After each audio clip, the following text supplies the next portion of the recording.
പിതാവിൻ്റെയും പുത്രൻ്റെയും പരിശുദ്ധാത്മാവിൻ്റെയും നാമത്തിൽ തന്നെ ആമേൻ. സ്വർഗീയ പിതാവേ, ഞങ്ങളുടെ ദുർബലതകളിൽ നിന്ന് പോലും നിന്റെ മഹത്വം വെളിപ്പെടുത്തുന്ന ഞങ്ങളുടെ കർത്താവേ, ഇന്നത്തെ ഈ ധ്യാന തിരുവചനത്തിലൂടെ ഞങ്ങളുടെ ഹൃദയങ്ങൾ തുറക്കണമേ. ഞങ്ങളുടെ ദൗർബല്യങ്ങളിൽ നിന്റെ ശക്തി വെളിപ്പെടുമാറാകണമേ. ആമേൻ. കർത്താവിൽ വാത്സല്യമുള്ള ദൈവമക്കളെ, ഇന്ന് അല്പസമയത്തെ ധ്യാന ചിന്തയ്ക്കായി നാം തിരഞ്ഞെടുത്തിരിക്കുന്ന വേദഭാഗം 2 കൊരിന്ത്യർ 4-ാം അധ്യായത്തിൻ്റെ 7-ാം വാക്യമാണ്.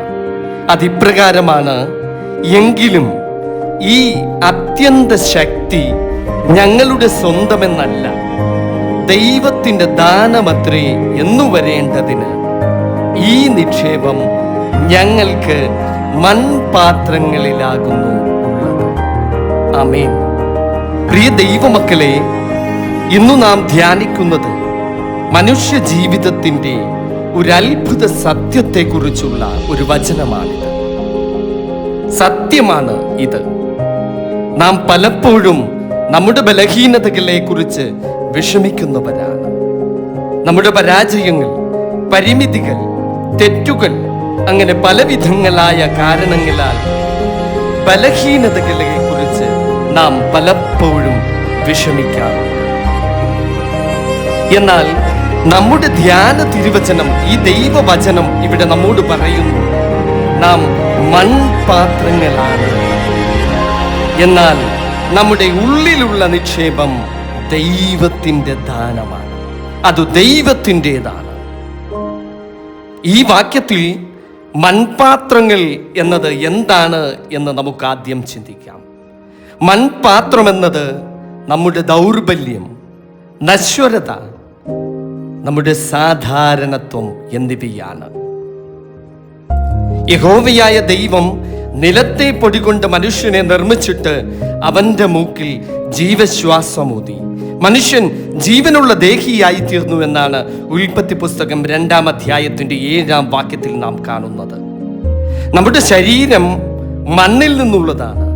നമ്മുടെ ജീവിതം നശ്വരമാണ്. അവൻ നമ്മുടെ പ്രകൃതി അറിയുന്നു.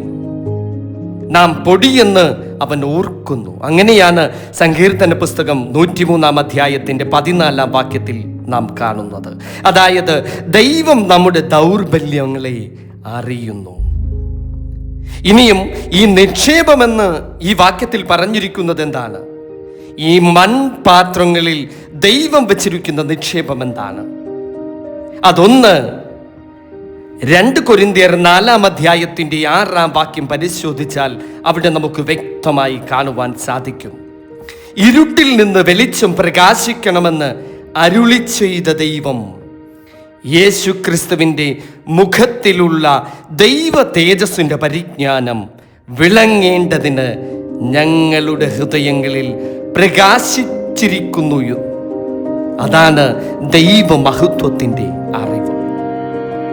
രണ്ടാമതായി എഫെസ്യർക്ക് എഴുതിയ ലേഖനം 1-ാം അധ്യായത്തിന്റെ 13-14 വാക്യങ്ങളിൽ കാണാം: അവനിൽ നിങ്ങൾക്കും നിങ്ങളുടെ രക്ഷയെ കുറിച്ചുള്ള സുവിശേഷമെന്ന സത്യവചനം നിങ്ങൾ കേൾക്കുകയും അവനിൽ വിശ്വസിക്കുകയും ചെയ്തിട്ട് തൻ്റെ സ്വജനത്തിന്റെ വീണ്ടെടുപ്പിനു വേണ്ടി തൻ്റെ മഹത്വത്തിന്റെ പുകഴ്ചയ്ക്കായിട്ട് നമ്മുടെ അവകാശത്തിന്റെ ആചാരമായ വാഗ്ദത്തത്തിൽ പരിശുദ്ധാത്മാവിനാൽ മുദ്രയിട്ടിരിക്കുന്നു എന്നാണ്. അപ്പോൾ പരിശുദ്ധാത്മാവിന്റെ മുദ്ര, അതാണ് രണ്ടാമതായി. മൂന്നാമതായി ഗലാത്യർക്ക് എഴുതിയ ലേഖനം 2-ാം അധ്യായത്തിന്റെ 20-ാം വാക്യത്തിൽ നാം കാണുന്നു: ഞാൻ ക്രിസ്തുവിനോട് കൂടെ ക്രൂശിക്കപ്പെട്ടിരിക്കുന്നു. ഇനി ജീവിക്കുന്നത് ഞാനല്ല, ക്രിസ്തുവത്രേ എന്നിൽ ജീവിക്കുന്നു. അപ്പോൾ ഞാൻ ജഡത്തിൽ ജീവിക്കുന്നതോ എന്നെ സ്നേഹിച്ച് തന്നെത്താൻ ഏൽപ്പിച്ചു കൊടുത്ത ദൈവപുത്രങ്കലുള്ള വിശ്വാസത്താൽ അത്രേ ജീവിക്കുന്നത്. അപ്പോൾ ക്രിസ്തു എന്നിലും നിന്നിലും ജീവിക്കുന്നു. ആമേൻ, ഹല്ലേലൂയ. അതായത് നമ്മിലുള്ളത് ദൈവത്തിൻ്റെ സാന്നിധ്യം തന്നെയാണ് പ്രിയ ദൈവമക്കളെ. അപ്പോൾ ദൈവം ദൗർബല്യങ്ങളെ എന്തിനു തിരഞ്ഞെടുക്കുന്നു എന്ന് നമുക്ക് സ്വാഭാവികമായും ഉണ്ടാകുന്നൊരു സംശയമാണ്. 1 കൊരിന്ത്യർ 1-ാം അധ്യായത്തിന്റെ 27-ാം വാക്യത്തിൽ നാം കാണുന്നു, ജ്ഞാനികളെ ലജ്ജിപ്പിപ്പാൻ ദൈവം ലോകത്തിൽ ഭോഷത്വമായത് തിരഞ്ഞെടുത്തു. ബലമുള്ളതിനെ ലജ്ജിപ്പിപ്പാൻ ദൈവം ലോകത്തിൽ ബലഹീനമായത് തിരഞ്ഞെടുത്തു എന്നാണ്. ദൗർബല്യങ്ങളെ ദൈവം തിരഞ്ഞെടുത്തു. ആമേൻ. അതാണ് 2 കൊരിന്ത്യർ 12-ാം അധ്യായത്തിന്റെ 9-ാം വാക്യത്തിൽ നാം കാണുന്നത്, എൻ്റെ കൃപ നിനക്കു മതി, എൻ്റെ ശക്തി ബലഹീനതയിൽ തികഞ്ഞു വരുന്നു എന്ന് പറഞ്ഞു. ആകയാൽ ക്രിസ്തുവിൻ്റെ ശക്തി എൻ്റെ മേൽ ആവസിക്കേണ്ടതിന് ഞാൻ അതിസന്തോഷത്തോടെ എൻ്റെ ബലഹീനതയിൽ പ്രശംസിക്കുമെന്നാണ്. ദൈവം നമ്മെ ശക്തരാക്കാനല്ല, നമ്മിൽ തൻ്റെ ശക്തി വെളിപ്പെടുവാനാണ് തിരഞ്ഞെടുത്തിരിക്കുന്നത്. അവിടെ ഒരു കൺഫ്യൂഷൻ ഉണ്ടാകരുത്. ഒന്നുകൂടെ ഞാൻ ആവർത്തിക്കാം.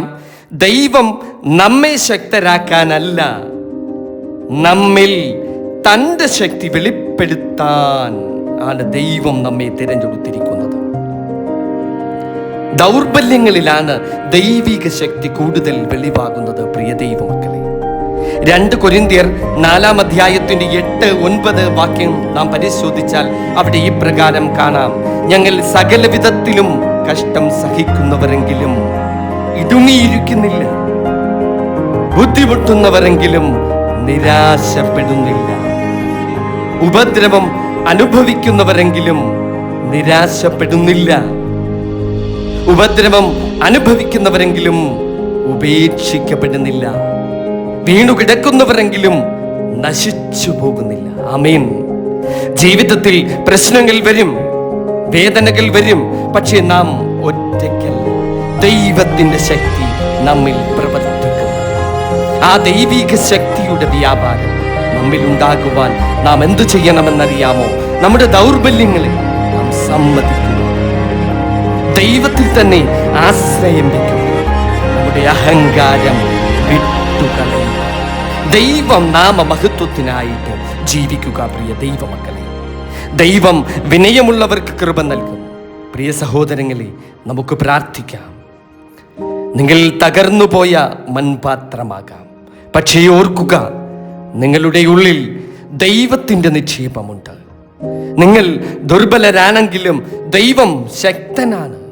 കർത്താവേ, ഞങ്ങളുടെ ജീവിതം നിന്റെ കരങ്ങളിൽ സമർപ്പിക്കുന്നു. ഞങ്ങളുടെ ദൗർബല്യങ്ങളിൽ നിന്റെ മഹത്വം വെളിവാക്കപ്പെടണമേ തമ്പുരാനെ.